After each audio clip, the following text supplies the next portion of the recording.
Hello friends, it's so nice to see you again. It's day 14 of a year facing fear.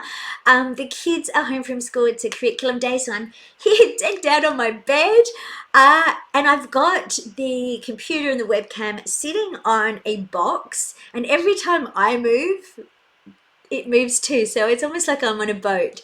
Firstly, I want to say thank you so much for joining me. Wow, your comments and the messages that you've sent me and all the love and support and the vulnerability of you actually sharing your own fears with me has,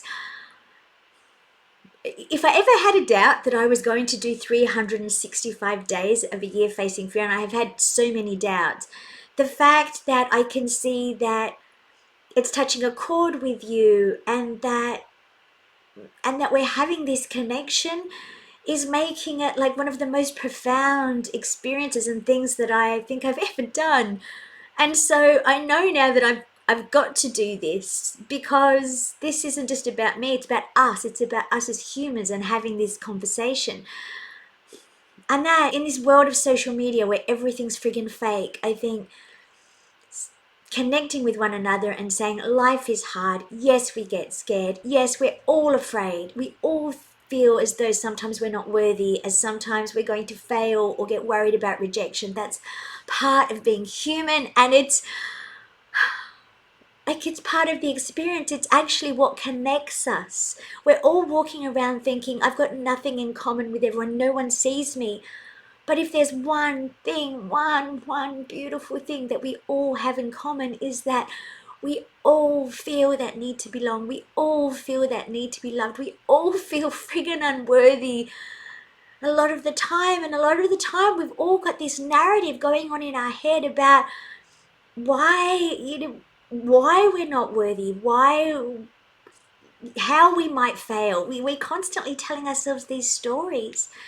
And that is the one thing that actually connects us as human beings, the need that we all have to be seen and to be heard and to be acknowledged and to be friggin' enough.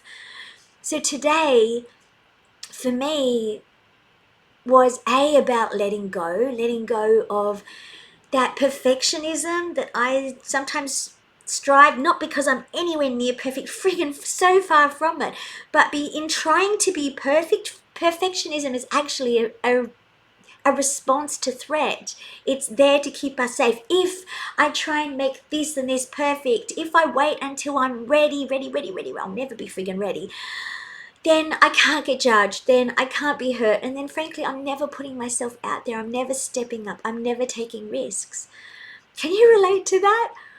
And so I found that my perfectionism was actually just, and the research tells us this, was really associated with feelings of shame. The research tells us that perfectionism isn't about feeling like you're better than everyone else. It's tied to shame and wanting to avoid the feeling of shame and judgment and not actually being good enough.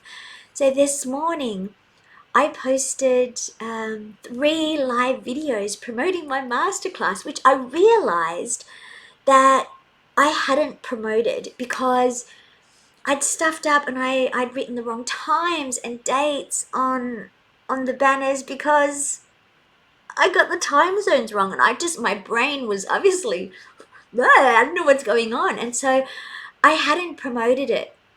And because also that fear that people weren't going to show up, that fear of that embarrassment, that potential shame. And so I posted 3 lives this morning, and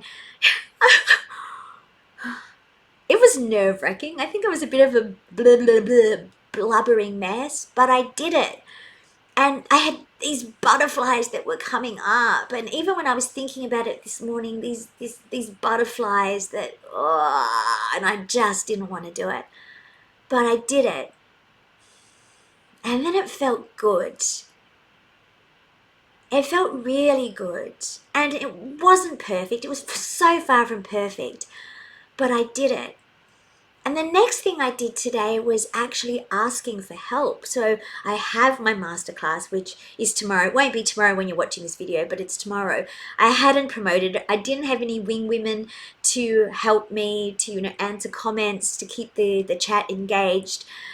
And this is something, sometimes I do this, is I fly solo rather than asking for help.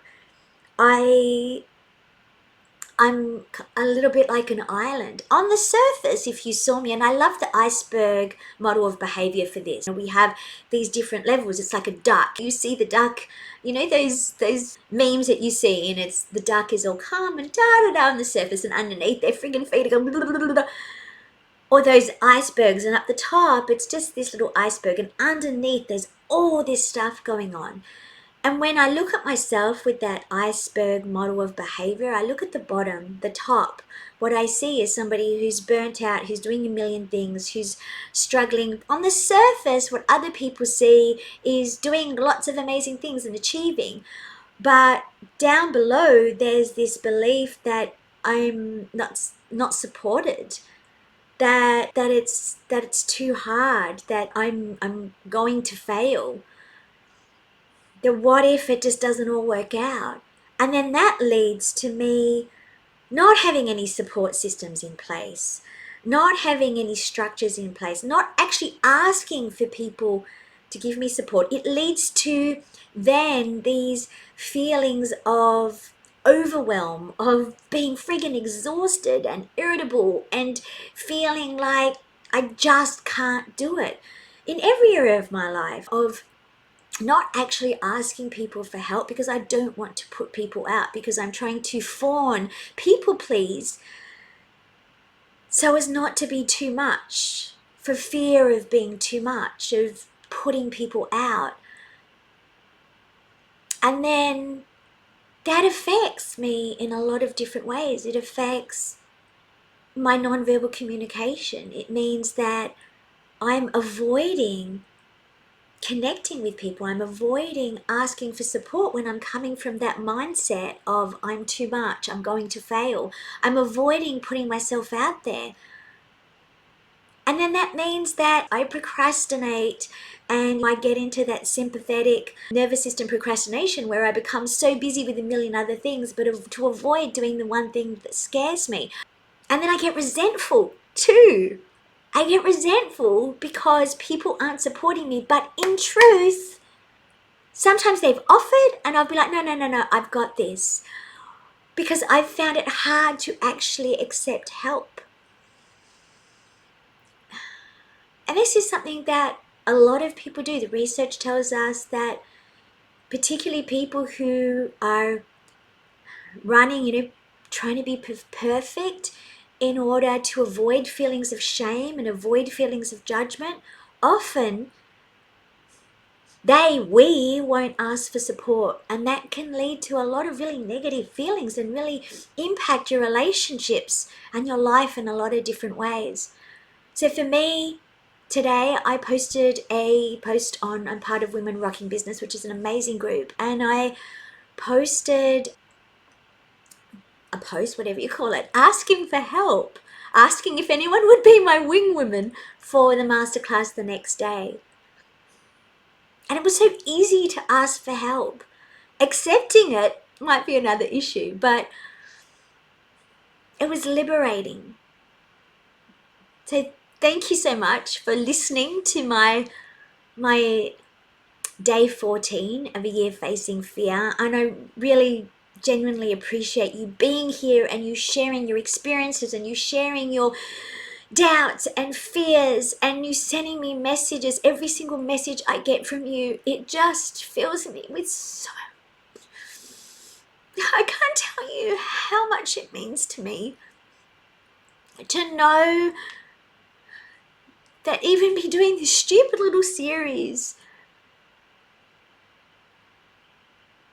even if it's one other person aside from me that feels heard and accepted and seen, then to me that is just life-changing. And so I want to say, I see you, I hear you, I acknowledge you, and I believe in you.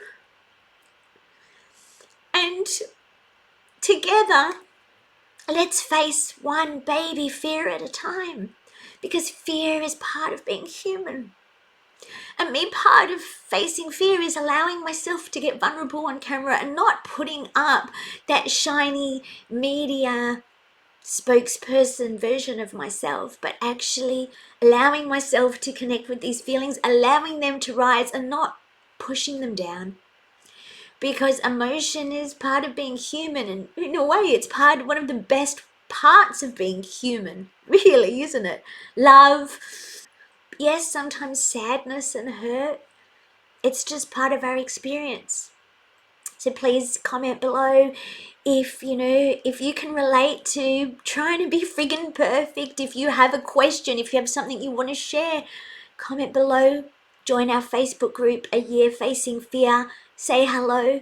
And until next time, you have absolutely got this.